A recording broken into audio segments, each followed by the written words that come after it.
não param de pipocar. Outra ideia incorreta e comum sobre musculação é achar que é um esporte só para jovens. Há dois erros nisso. O primeiro é não saber que os maiores campeões de levantamento de peso são pessoas de meia idade, da faixa dos 40 anos. O segundo, e mais grave, é desconhecer os benefícios que esse esporte traz para quem é mais velho, de 50 anos de idade.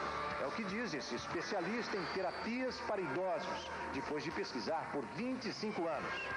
Homem ou mulher, se você tem mais de 50 anos, ouça o que ele diz.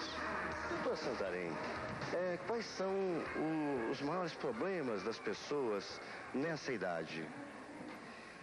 Bem, os idosos, não tanto pelo envelhecimento, mas muitas vezes pelo sedentarismo prolongado que caracteriza muitos idosos, costumam ter problemas de perda de massa muscular, perda de mobilidade das articulações e, felizmente, a intervenção que nós utilizamos, que são os exercícios com pesos, tem se mostrado muito eficiente para a reversão da maioria desses problemas. São muito eficientes para aumentar massa muscular, massa óssea e mobilidade articular daquelas pessoas que têm limitações. E o que dizem as pessoas que seguem a terapia da força? Como é que se sente fazendo exercícios aqui? Está disposta? Muito mais do que antes. Muito mais do que antes? Muito mais. Há quanto tempo a senhora faz exercício? São 9 meses. 9 meses. Como é que era antes desses 9 meses a vida da senhora? Eu estava sempre cansada, indisposta, andava pouco, sabe? Não tinha vontade de andar. Agora não, agora eu ando bastante. Nunca tive essa oportunidade de partilhar, né? Compartilhar com tudo isso. E agora está gostando, tá bem? Amando. Um caso que impressiona é o de Dona Maria Rani. Aos 90 anos de idade, ela dá um show de saúde. O Santarém, o senhor conhece? O Santarém falou uma vez, tem que fazer exercício, nem que é na picareta. Tem que fazer força, exercício. Tem que fazer alguma coisa. Porque é isto que falta como eu já falei, é isto que falta a muita gente que fica preguiçosa, come muito, né? Descansa muito. Não é isto. A pessoa tem que ter os seus exercícios de qualquer jeito. Nem que é na picareta. Precisa de ajuda para levantar? É claro que não. Ela se levanta sozinha. Descansar um pouquinho, né, Dona Maria? A gente sempre descansa depois do treino. A gente descansa, depois começa outro. Especialistas e atletas sabem por experiência própria que desenvolver os músculos não tem limites. Mas o SBT Repórter vai provar agora o que ninguém imaginaria. Que até cachorros pudessem ser treinados para mexer com grandes pesos. Encontramos os super cachorros e seus treinadores numa praça da zona sul de São Paulo. Os animais da raça Pitbull são incrivelmente fortes e contrariam o que se fala deles.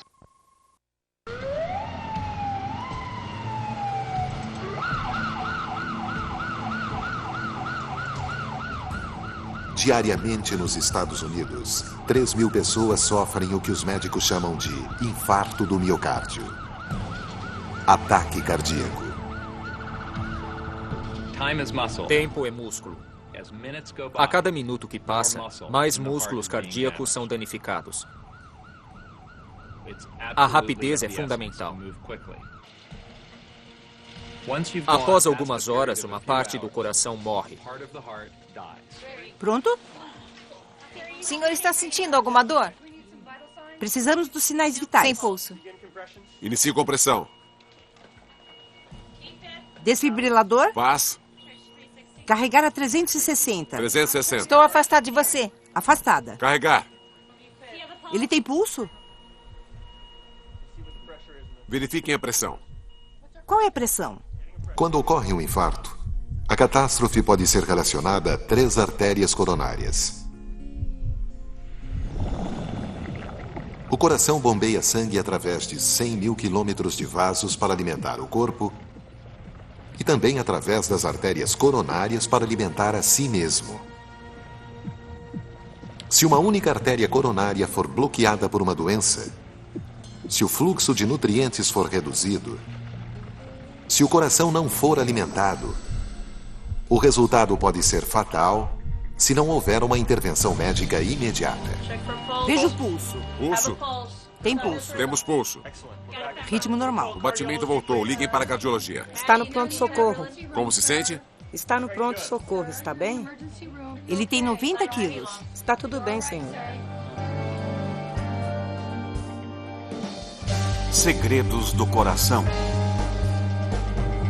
Arteriosclerose.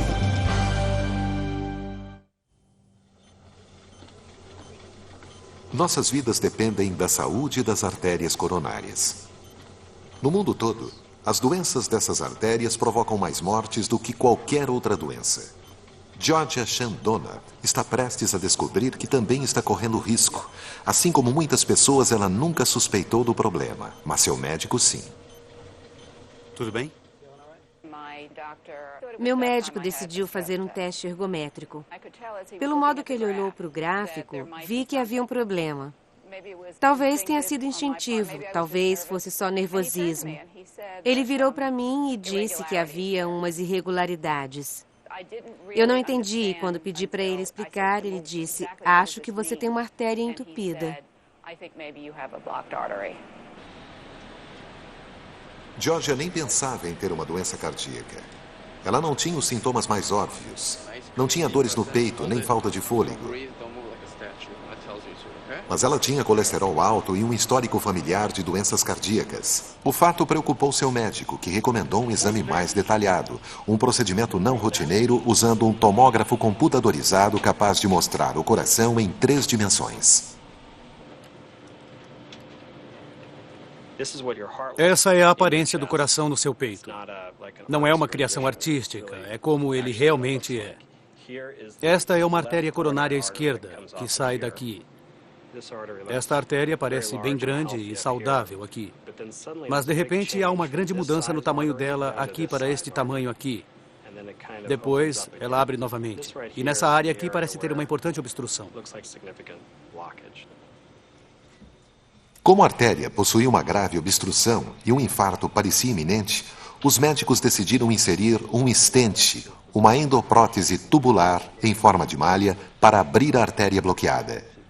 Esse é um procedimento de rotina, mas os estudos recentes indicam que alguns pacientes têm resultados igualmente bons com um tratamento intensivo utilizando medicamentos. O problema cardíaco de Georgia é provocado pela arteriosclerose, depósitos de placas de gordura na parede da artéria. Em artérias coronárias sadias, o sangue flui livremente. Em artérias doentes, há um acúmulo de gordura nas paredes na forma de placas.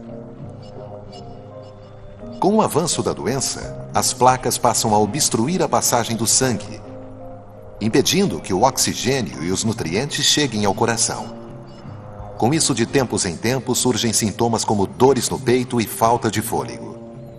No entanto, os infartos muitas vezes não são provocados por placas que se depositam sobre as paredes das artérias em si, mas por aquelas que ficam escondidas dentro dela.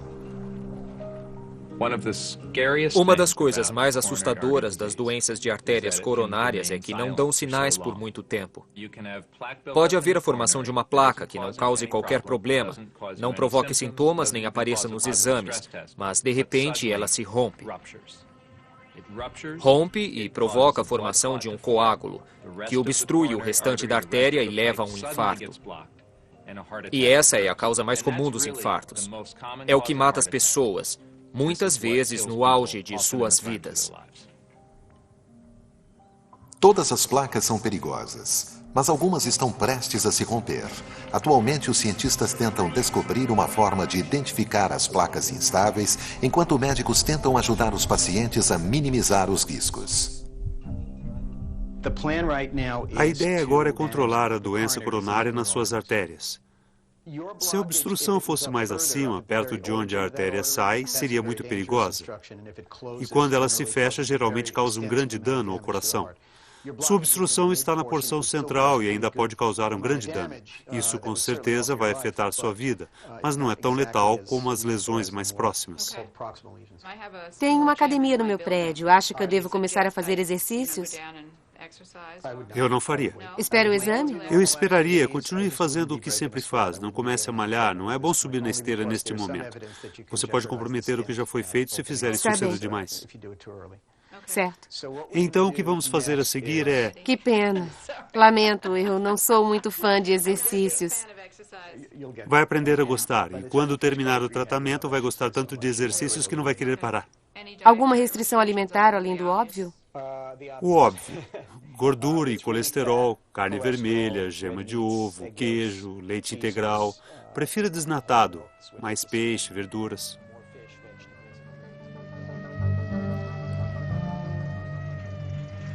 Há 60 anos, poucos sabiam da importância de uma boa dieta e exercícios. O número de mortes causadas por ataques cardíacos era imenso. Somente em 1950, mais de 400 mil americanos morreram em decorrência de infartos. Era uma epidemia crescente, mas ninguém conhecia os motivos. Muitos achavam que era a consciência inevitável do envelhecimento ou de fatores genéticos, e assim consideravam uma doença degenerativa. Eles achavam que não podiam fazer muita coisa a respeito.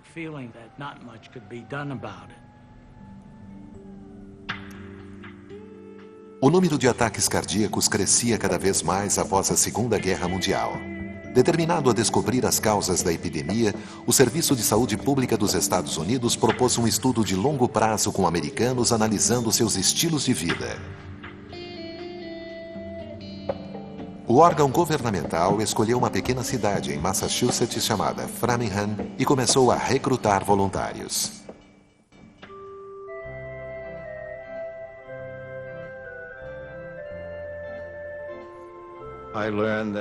Soube que alguém em Washington tinha percebido que a doença estava se espalhando de forma provavelmente epidêmica.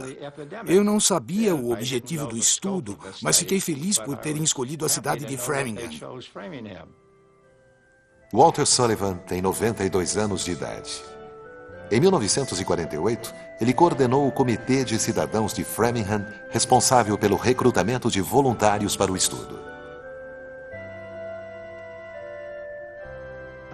Fiquei surpreso com a reação das pessoas. Elas estavam dispostas e ansiosas para serem escolhidas. Os exames duravam o dia todo. Examinavam desde a ponta dos pés até os cabelos. Eram exames que custavam $200 e era muito bom. Fazíamos tudo aquilo de graça. Mais de 5.000 pessoas se ofereceram para o estudo, quase 20% da população da cidade. Perdeu peso. Sullivan foi um dos voluntários. Respire fundo. Joe Anguinetti também. 1,62? 1,61. Já tive 1,70. Durante quase 6 décadas, eles se submeteram a todos os tipos de exames e questionários em nome da ciência. Estou inserindo seus dados. Preciso saber sua idade. 100. 100 anos? É ou mais. Nossa. Continue. 29 exames desde quando? 1948. Vamos medir a força da mão. Aperte com força. Ótimo. Ficar de pé por muito tempo? Não me incomoda. Ficar sentado por muito tempo, 1 hora? Não me incomoda. Quando anda no escuro, se apoia em outra pessoa? Não tem mais ninguém lá. Dirige atualmente? Sim, dirijo. Não, eu parei. O estudo começou meio no escuro. Decidimos pegar muitas pessoas, fazer várias medições, tudo que pudesse ter relação com o desenvolvimento de uma doença cardíaca. Era difícil determinar exatamente o que deveríamos medir, já que não tínhamos ideia do que estava causando a doença. E tínhamos de fazer equações, copiar e organizar dados, fazer a contagem, a análise, e tudo isso sem um computador. Ninguém tinha feito isso antes.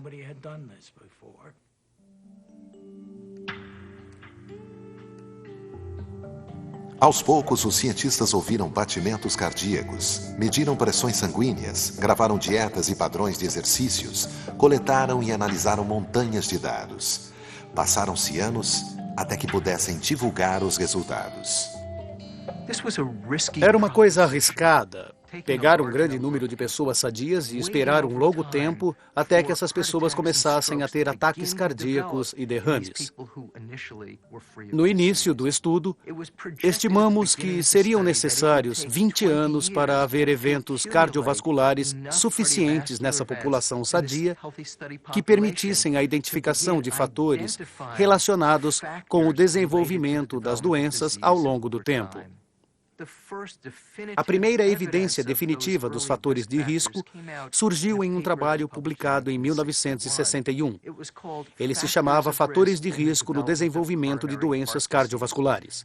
E muitos o consideram a publicação mais importante da medicina no século XX.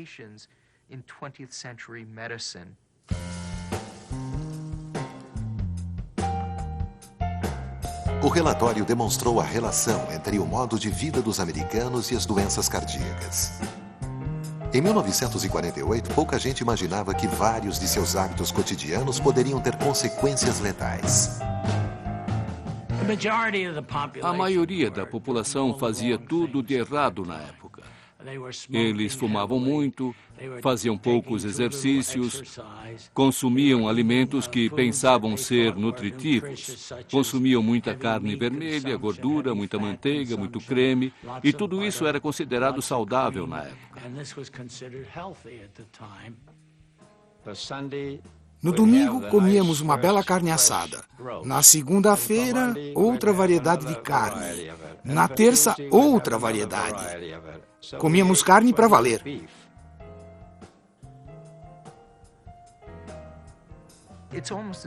Foi quase como se a prosperidade do pós-guerra tivesse conspirado para mudar nosso estilo de vida para pior. As conclusões do estudo de Framingham provocaram uma revolução na medicina. Nunca antes uma quantidade tão grande de evidências fora utilizada para demonstrar que fumo, gordura em excesso na dieta, falta de exercícios, hipertensão e níveis altos de colesterol estavam diretamente ligados às doenças cardíacas. Mas nossas conclusões foram recebidas com um certo ceticismo. Alguns diziam que seria bobagem tentar baixar a pressão sanguínea, mesmo que houvesse um meio eficaz de se fazer isso. A mesma coisa com o colesterol. No entanto, outros estudos se basearam no estudo de Framingham e começaram a apresentar resultados similares. Por isso, acho que esse estudo pôs a cardiologia preventiva no mapa, porque antes disso, ela realmente não existia.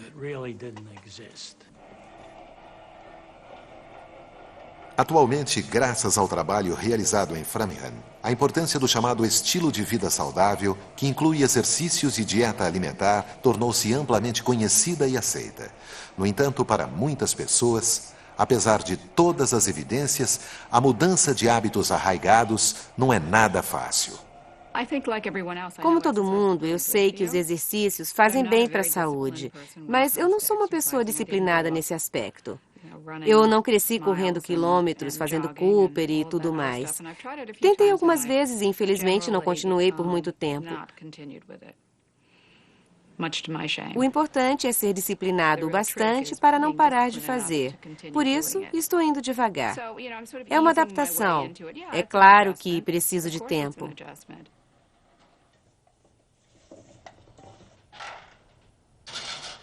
Para Georgia, restringir a dieta é ainda mais difícil do que ir à academia.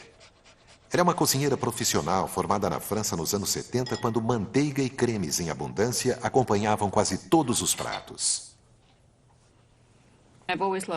Eu sempre amei comida. E quando soube que teria que mudar meus hábitos alimentares, a primeira reação foi imaginar que não seria capaz de fazer isso. A comida é muito importante para mim e o sabor dos alimentos. Bom, eu terei que limitar bastante as gorduras e o consumo de carne vermelha. Esse é o desafio. Ainda estou criando uma dieta para mim. É uma grande luta e preciso seguir à risca, mas não estou fazendo isso. Estou sendo sincera com você.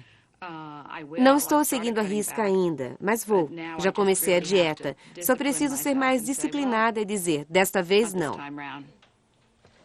Muito bem, é um bom jantar. Saúde. Saúde.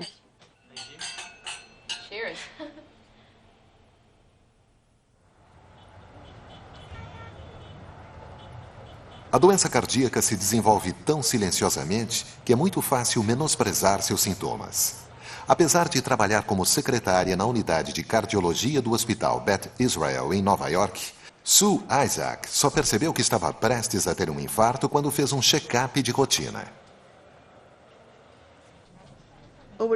Ao longo dos anos eu pensava, isso nunca vai acontecer comigo. Mas agora a coisa mudou. Eu só sentia cansaço, não tinha dores no peito. Às vezes pensamos que é coisa da idade, porque quando ficamos mais velhas, o ritmo vai caindo.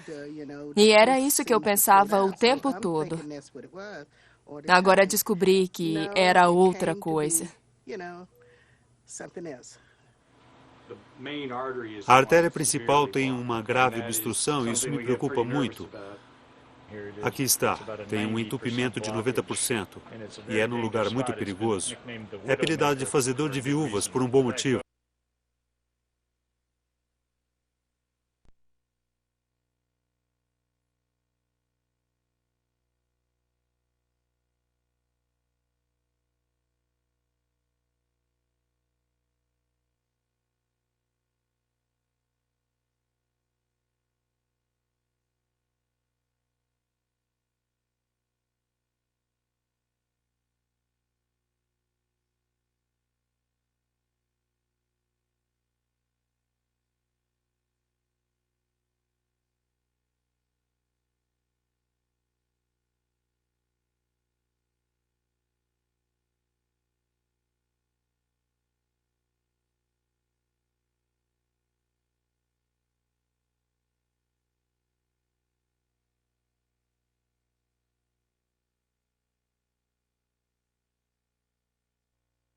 Não cause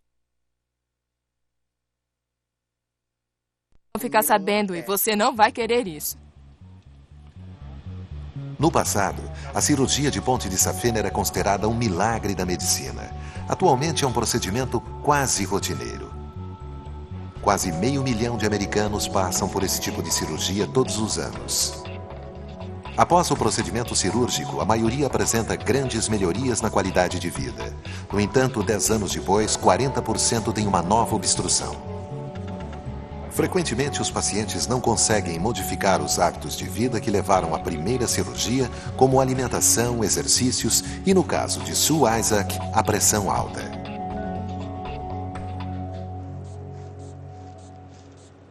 Três dias depois, Sue já estava em pé. Mas a pressão alta poderá levá-la a uma nova cirurgia se ela não tomar cuidado. Tomou seus remédios hoje? Sim. Ela não é a única. 1/3 dos americanos adultos tem hipertensão arterial. No entanto, a porcentagem de negros que sofrem da doença no país é uma das mais altas do mundo. Os negros têm mais problemas cardíacos do que os brancos. Eles têm mais cedo e com maior gravidade. A pressão alta é um fator de risco muito grande. Mesmo que seu nível de colesterol seja bom, mesmo que não fume, se a pressão sanguínea for alta, o risco é muito grande.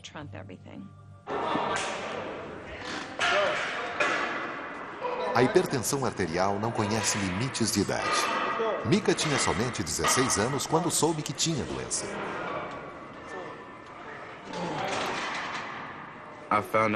Descobri que tinha hipertensão quando fiz o exame médico para jogar futebol. Meu avô tem hipertensão e eu sabia o que era. Ele a chama de assassina silenciosa, porque não se percebe que está com pressão alta. Só se descobre quando vai ao médico. A primeira coisa que o Mika pensou quando disseram que tinha pressão alta foi: não vou praticar esportes, não vou jogar futebol. Na mesma hora ele se fechou. Eu falei para ele. Ele não queria falar sobre isso porque tinha medo. Eu falei disso. E eu conversei com o Mika a respeito. Eu disse que isso não o impediria de jogar. Falei que a pressão alta é uma coisa que tem como ser controlada. Então ele começou a se abrir cada vez mais. Mas no começo foi difícil, ele não falava. Ele achou que não poderia mais jogar e tivemos que pôr na cabeça dele: você pode jogar, só precisa saber mais sobre sua saúde.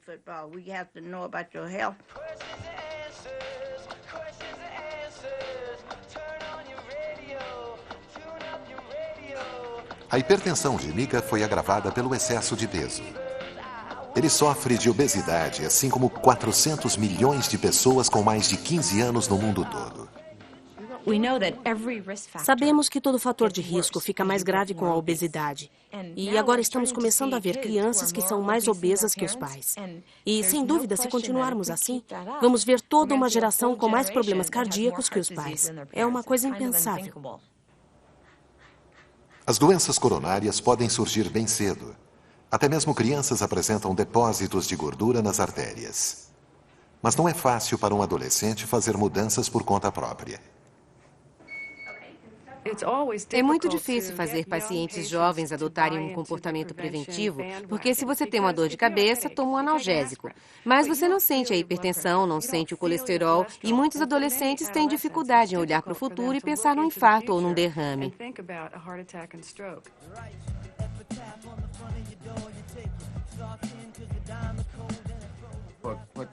O adolescente só pensa em frango frito, pizza, batata frita. É disso que gostam e é isso que comem.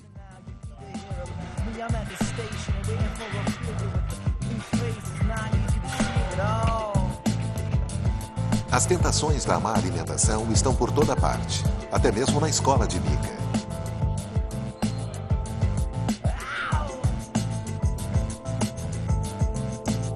Diante da falta de verbas, a escola foi obrigada a fechar o refeitório e a substituir as refeições por alimentos industrializados vendidos em máquinas instaladas e mantidas de graça pela empresa distribuidora.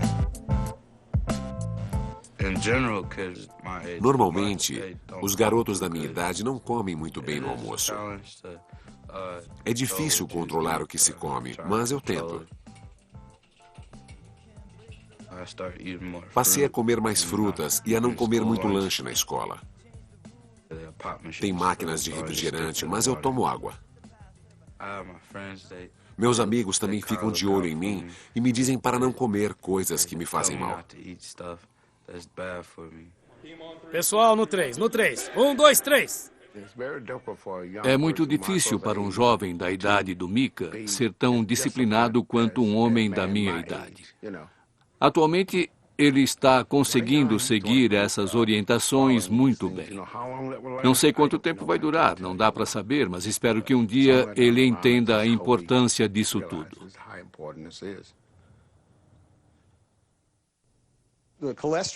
O colesterol, quando examinamos, estava em 230. É um número muito alto para quem tem arteriosclerose, como no seu caso. Georgia não tem hipertensão arterial, mas seu nível de colesterol a põe em risco.